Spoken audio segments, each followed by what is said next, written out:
Здравейте, приятели! Добре дошли в поредния брой на подкаста на читалищна библиотека Иван Родов, град Нови пазар. Аз съм библиотекар Андрей Андреев и днес ще ви представя разговор с един обещаващ и продуктивен млад български автор.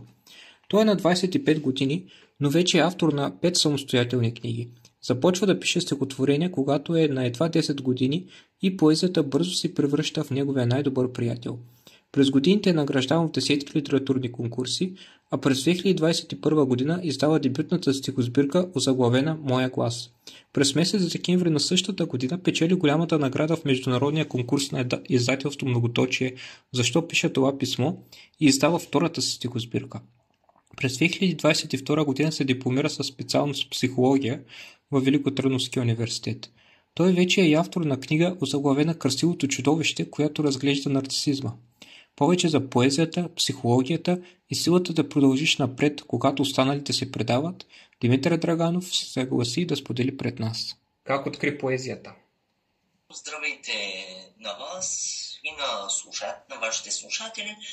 По отношение на това как открих поезията, мога да върна лентата назад с вече около 15 годинки назад, в етап, в който исках да опознавам света около себе си и се натъкнах на римуваното слово. Римуваното слово достигна до мен и тези дни си дадох равносметката, интересна житейска равносметка, че първото стихотворение, което съм написал любопитно, но то е на любовна тематика. Поезията е присъствала винаги около мен, винаги съм имал интерес към нея. Мои близки са ми четяли различни книги. Още тогава аз усещах този приятен духовен импулс и стремеж да бъда като поетите, за които съм слушал, и с течение на времето продължих своето развитие в сферата на поезията, обвързан до някъде и с психологията, за което ще си поговорим днес. Именно. А какъв е пътя към психологията? Него как го откри? Пътят към психологията открих в средата на 11-ти клас в училище. У мен винаги е бил активен стремеж да желая да помагам на другите хора, да постигнат себепознание, да им помагат да преодолеят вътрешни проблеми, които им пречат да живеят радостно многоцветния живот, който всички ние имаме щастието да можем да живеем. И заради това в период на размишления, които застигат като че ли всеки един ученик, в 11 клас, в 12 клас, на тази граница, се запитах какво да запиша в университета и е ръководен от този свой вътрешен духовен импулс да отдавам от силата си на останалите хора, за да им помогна да преодолеят себе си, се обърнах към психологията, която записах през 2018 година в Великотърновския университет. А ти спомена да помагаш. Много хора се пречупват по пътя към своята цел. Ти самия си споделял многократно, че много хора са ти казвали да не си губиш времето с писане. Как обаче успя да стигнеш до там, докъдето си в момента? Вярата ли е в ключа или има и още нещо?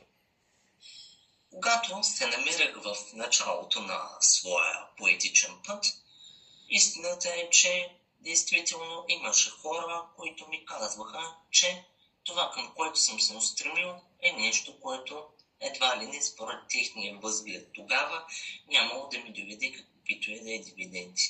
Това, което помогна на мен самия да запазя чистотата на душата си напред, на римуваното слово, беше именно това.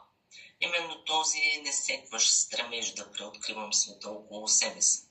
Вярата и надеждата, които винаги са ме крепели и винаги са ми напомняли, че и най-трудните моменти могат да бъдат преодолени, когато имаме към какво да се обърнем, за да помогнем първо на самите себе си. Именно това е за мен и поезията. Начин да погледна към дълбочините на своята душа, да я опозная още по-добре и след като съм я опознал и след като съм разгледал всички нейни кътчета и дълбини, да мога да бъда полезен и паралелно с това и в работата си в сферата на психологията. Ти самия си автор на няколко стихосбирки. Можеш ли да ни разкажеш за тях и да споделиш какви трудности изпита, за да ги публикуваш? Автор съм на 3 стихосбирки и други 2 книжки, които са на психологическа тематика.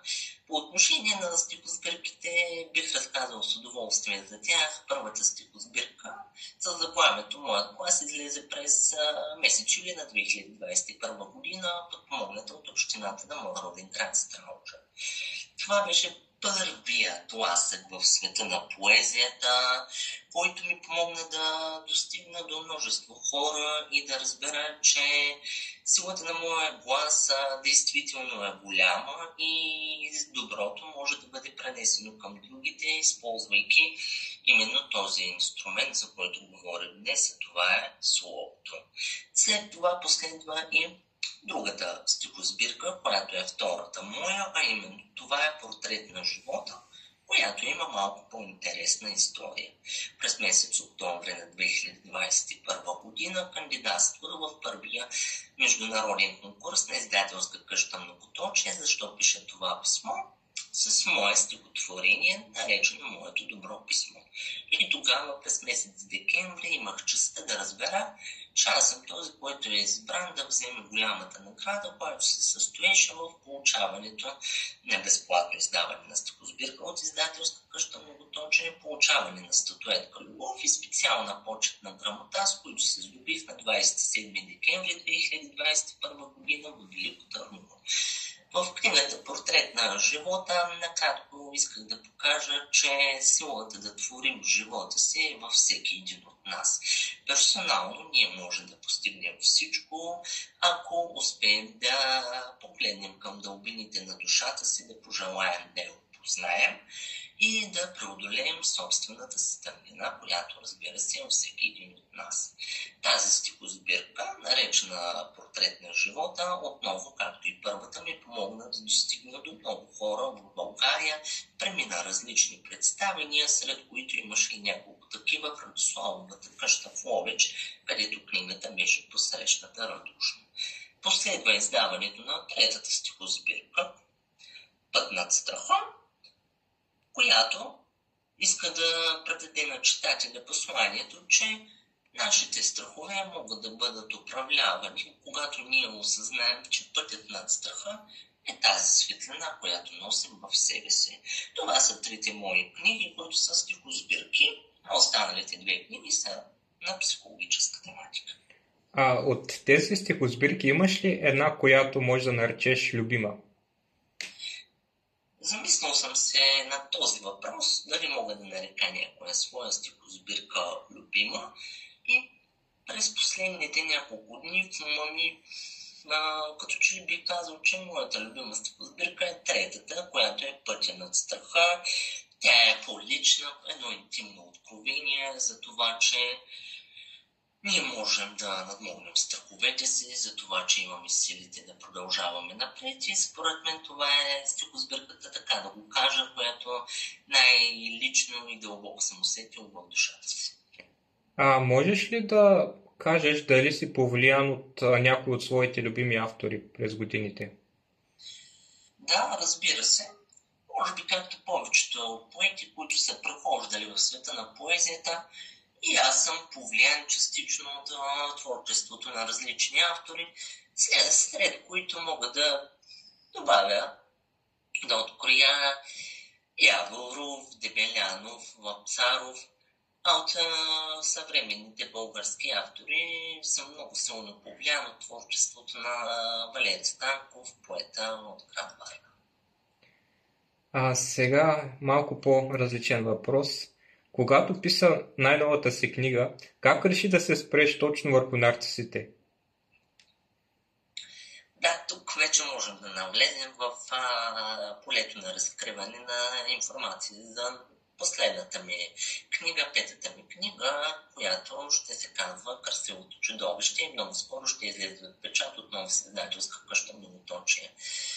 Нарцисизма, нарцистичната личност и нарцистичното личностово разстройство са едни една своеобразни, впечатляващи психологически явления, които са много по-актуални, много актуални и широко разпространени в съвремието, в което живеем. Винаги те за мен са представлявали един интерес на любителско, човешко и научно изследване и самият аз исках да направя един експеримент със себе си. Исках да се опитам да пресъздавам света, начина по който един човек с много завишен нарцисизъм гледа на него. Начина по който човек, който има завишен нарцисизъм, гледа на света свързани с една огромна тъмна бариера, в която душата остава на по-заден план. Красивото чудовище е просто една метафора. Тук трябва да добавя изключително сериозно професионална гледна точка, че по отношение на нарцисизма и нарцистичната личност не бива да етикетираме никого, да го посочваме, защото това, което срещам в онлайн мрежите, това, което срещам в пространството и социалните медии е, че на нарцисизма се слага един голям черен етикет, а всъщност в книгата се аз разгръщам от чисто практическа гледна точка, че нарцисизма всъщност може да бъде преодолян и редуциран до едни целесъобразни обществено приемливи норми.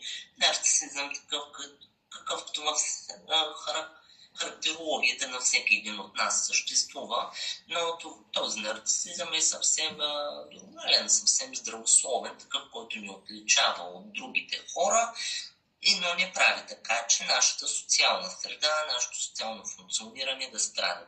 Именно това е мой силен любителски и изследователски интерес към нарцисизма, нарцистичната личност и нарцистичното личностно разстройство ме тласнаха да напиша петата си книга «Красивото чудовище». Нека да кажем на читателите кога излиза тази книга от печат и как ще могат да се здобият с нея. На читателите с удоволствие можем да кажем, че книгата се очаква да излезе от печат през началните дни на месец октомври. Всеки може да се здобие с нея първоначално, просто като ми изпрати съобщение на личния фейсбук профил, който е на български език, Димитър Драганов. Всеки би могъл да ме намери или да намери фейсбук страницата ми, или както и да ми пише на инстаграм профила ми Димитър Поетри. Аз ще се ангажирам с разпространяването на книгата. И сега, нека да се върнем пак към психологията. Пред БТА, преди години, ти казваш следните думи. Човек трябва да умее да поставя граници на останалите от социокултурната среда, в която функционира, както и да не се идентифицира изцяло със своите реализирани постижения. Какво имаш предвид с тези думи? Да, споменах тези думи преди известно време пред последната медия, може би вече преди година, и те са изключително важни. Искам да кажа, че разбира се, ние функционираме в една социокултурна среда, която, както виждаме, съвремето е изключително динамична и ако ние не успяваме да поставяме граници на другите в своите отношения, поставям скоби, че темата за границите също е много интересна психологическа тема, то ние рискуваме да се размием в отношенията си и да не водим един здравословен, един балансиран живот, в който можем да се откроим от останалите.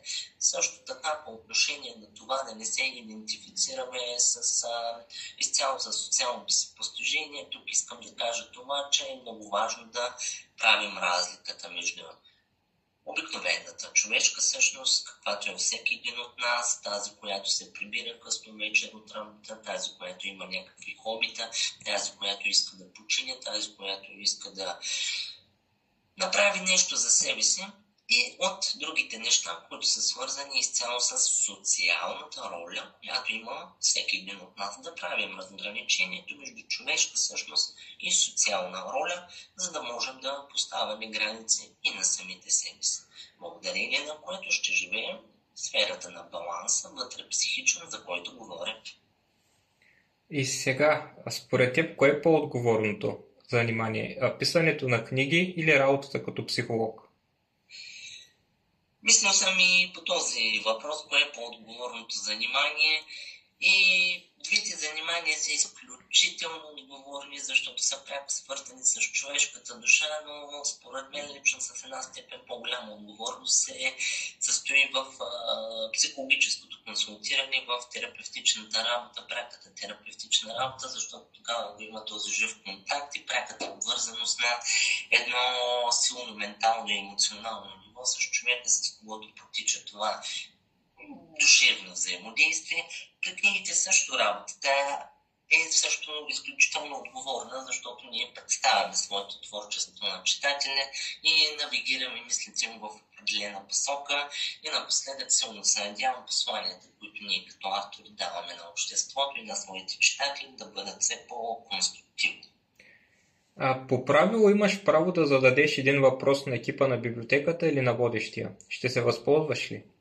Да, разбира се, с удоволствие. Беше ми интересно да не споделите повече за трудностите, които срещате във вашата работа. Кои са те и как успявате да се справите с тях, ако може в тази насока да ми разкажете? Трудностите, може да се каже, че аз не съм се сблъскал с трудностите, когато са максимално изострени, защото когато постъпих на работа и преди това, когато бях стажант в библиотеката, тя беше на високо ниво. Но това, което ми е споделяла колежката е, че е имало години, когато интереса към книгите, интереса към събитията на библиотеката не е бил толкова висок.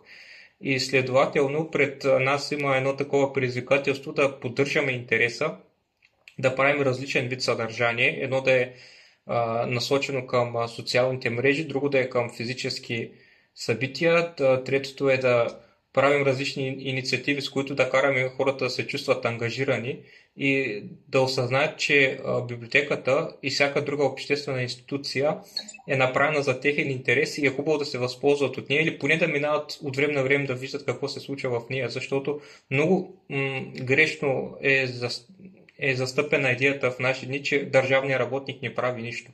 Истината е, че има много държавни работници, които наистина имат много идеи, много инициативи, много действия, но това просто остава в сянка. И пред нас стои въпроса как да действаме и как да представяме своите дейности на общността, без да изглежда като да се хвалим. Тоест, при нас трудното е да намерим правилния начин за комуникация, за общуване, правилния канал. Да, разбрахме, трудности, които наистина като че ли са все по-често срещани в реалността. Благодаря за отговора. Сега, какво би пожелал на нашите слушатели? На вашите слушатели на първо място най-искрено бих пожелал едно крепко здраве, едно вдъхновение в чисто личен план, също така в професионален план. Един стремеж, бих казал несекващ стремеж към живеенето на живота в неговата пълнота и изпитването на радостта, която, както виждам и напоследък, все по-видно, все по-точно и ясно, радостта от живота е навсякъде около нас. И смея да твърдя, че това е един прекрасен завършек на нашия разговор. Благодаря изключително много за отделеното време и се надявам да ни гостуваш и физически възможно най-скоро, за да представим твоето творчество пред новопазарци. Благодаря ти. Сърдечно благодаря и аз и с удоволствие бих присъствал на подобно представяне на творчеството ми на живо, за да изпратим добрите послания към хората. Изключително много ви благодаря за този разговор и нека да кажем на уважаемите слушатели на нашия подкаст, че в описанието на този видеоклип могат да намерят връзките към страниците и профилите в социалните мрежи на читалището, библиотеката, водещия и всеки един гост на подкаста. До нови срещи!